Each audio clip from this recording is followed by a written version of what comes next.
जय माता दी। आइए सुनते हैं 8वीं महाविद्या माँ बगलामुखी की कथा। 10 महाविद्याओं में बगलामुखी माता 8वीं महाविद्या के रूप में जानी जाती हैं। माता सती के 10 रूपों में से माँ बगलामुखी को 8वां रूप माना गया है। माता रानी का यह रूप शत्रुओं का नाश करने वाला व वाक शक्ति प्रदान करने के रूप में जाना जाता है। इस रूप में माता रानी एक मृत शरीर पर बैठी हुई अपने एक हाथ से राक्षस की जिह्वा पकड़े हुई हैं। आप भी माता रानी के ऐसे रूप को देखकर बगलामुखी माता की कहानी जानने को उत्सुक होंगे।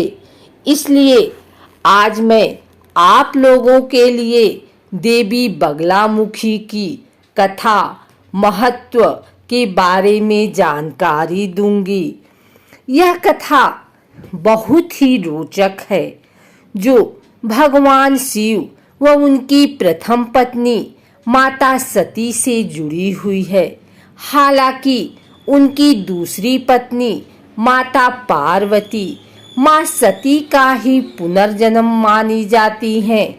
बगलामुखी महाविद्या की कहानी के अनुसार एक बार माता सती के पिता राजा दक्ष ने विशाल यज्ञ का आयोजन करवाया था। चूंकि राजा दक्ष भगवान शिव से द्वेष भावना रखते थे और अपनी पुत्री सती के द्वारा उनसे विवाह किए जाने के कारण क्षुब्ध थे, इसलिए उन्होंने उन दोनों को इस यज्ञ में नहीं बुलाया। भगवान शिव इस बारे में जानते थे, लेकिन माता सती इस बात से अनभिज्ञ थी। यज्ञ से पहले जब माता सती ने आकाश मार्ग से सभी देवी देवताओं व ऋषि मुनियों को उस ओर जाते देखा तो अपने पति से इसका कारण पूछा। भगवान शिव ने माता सती को सब सत्य बता दिया और निमंत्रण ना होने की बात कही। तब माता सती ने भगवान शिव से कहा कि एक पुत्री को अपने पिता के यज्ञ में जाने के लिए निमंत्रण की आवश्यकता नहीं होती है। माता सती अकेले ही यज्ञ में जाना चाहती थी। इसके लिए उन्होंने अपने पति शिव से अनुमति मांगी, किंतु उन्होंने मना कर दिया। माता सती के द्वारा बार बार आग्रह करने पर भी शिव नहीं माने तो माता सती को क्रोध आ गया और उन्होंने शिव को अपनी महत्ता दिखाने का निर्णय किया।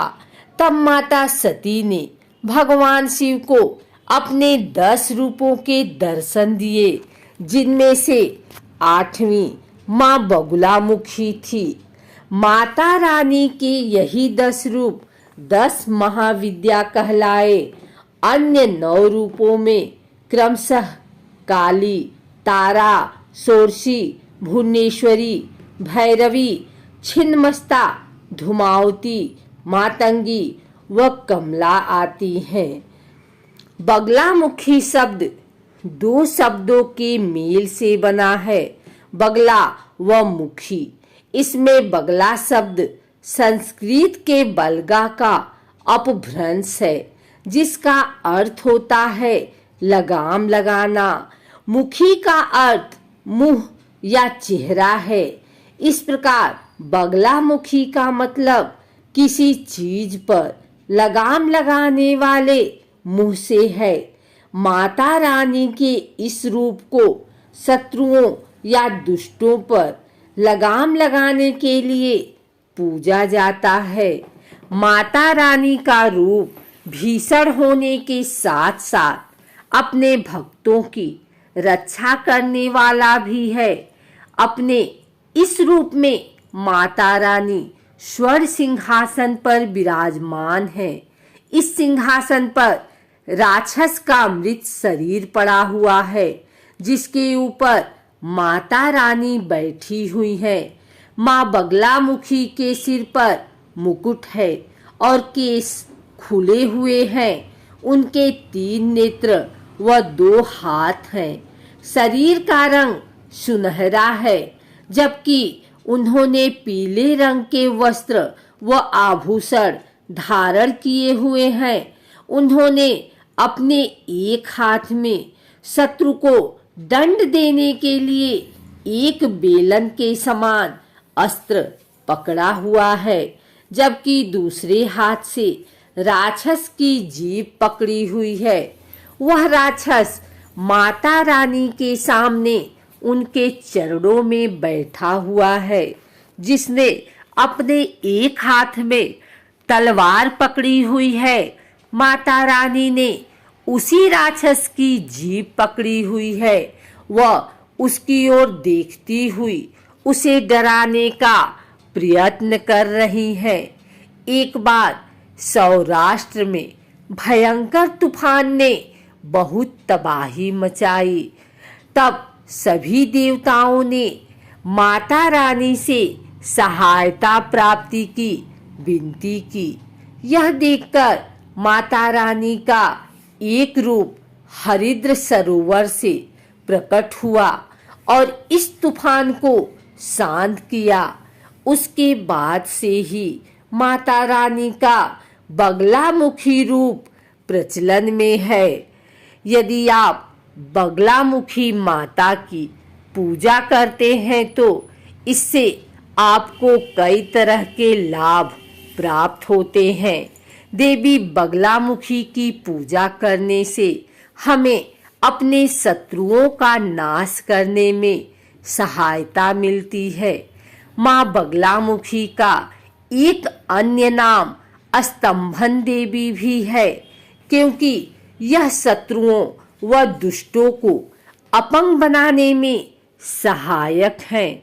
इसलिए अपने शत्रुओं से मुक्ति पाने, विपत्ति को समाप्त करने व आगे का मार्ग प्रशस्त करने के उद्देश्य से भक्तों के द्वारा माँ बगलामुखी की विशेष पूजा अर्चना की जाती है व उन्हें प्रसन्न किया जाता है।